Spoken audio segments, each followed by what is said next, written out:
साल 1911 Atlantic ocean. एक जवान लड़की वायलेट जेसप, वो एक ऑर्डिनरी पैसेंजर नहीं थी। वो शिप पर स्टुअर्डेस के तौर पर काम करती थी। उस वक्त एक जहाज था आरएमएस ओलंपिक, एक लग्जरी ओशन क्रूज। लेकिन फिर 20 सितंबर 1911 ओलंपिक एक दूसरे वॉरशिप एचएमएस हॉक से टकरा जाता है। कोलिजन इतना वायलेंट था कि ओलंपिक को सीरियस डैमेज हुआ, लेकिन जहाज डूबा नहीं और वायलेट जेसप जिंदा बच गई। उस वक्त शायद ये सिर्फ एक एक्सीडेंट था, लेकिन एक साल बाद 1912 वायलेट फिर समंदर पर थी। इस बार मशहूर जमाना टाइटैनिक, एक शिप जिसे कहा जाता था प्रैक्टिकली अनसिंकेबल। लेकिन 14 अप्रैल की रात नॉर्थ अटलांटिक में टाइटैनिक एक आइसबर्ग से टकरा गई। जहाज धीरे धीरे समंदर में उतरने लगा। वायलेट जैसा पैसेंजर्स को लाइफ बोट तक पहुंचाने में मदद कर रही थी और फिर उसे खुद भी लाइफ बोट नंबर 16 में भेज दिया गया। जब वो लाइफ बोट में थी तो एक क्रू मेंबर ने उसे एक अनजान बच्चा भी दिया। वायलेट ने उस बच्चे को अपनी गोद में लिया और कुछ देर बाद टाइटैनिक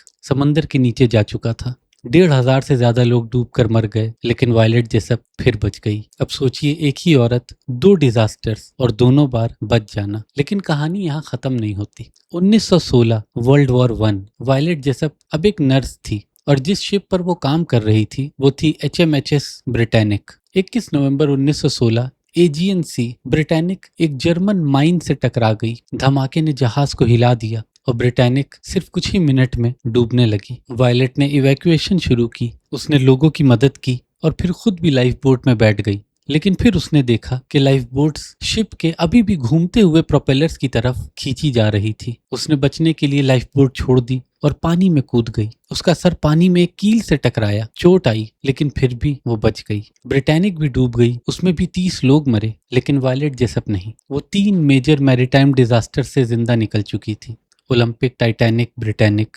इसीलिए लोगों ने उसे नाम दिया मिस अनसिंकेबल। और यही समझ आता है मसला कद्र का। इन सब के बावजूद वायलेट ने अपना समुद्री सफर खत्म नहीं किया। उसने बेल्जियन लैंड नाम के जहाज पे 2 बार पूरी दुनिया का सफर किया और उसने ये भी कहा कि एक दिन मुझे फोन आया और उससे पूछा गया, क्या आप वही हैं जिसने टाइटैनिक पर एक बच्चे की जान बचाई थी? तो उन्होंने कहा हाँ। तो फिर फोन के उस तरफ वाले शख्स ने बताया कि मैं वही बच्चा हूँ जिसकी आपने जान बचाई थी। कद्र का मतलब ये नहीं कि इंसान के फैसलों के कोई मायने नहीं, या ये कि हर चीज जादू की तरह ऑटोमेटिकली होती है, बल्कि ये कि इंसान अमल करता है, अमल का बदला होता है और अल्लाह का इल्म इन तमाम चीजों के ऊपर वसी है।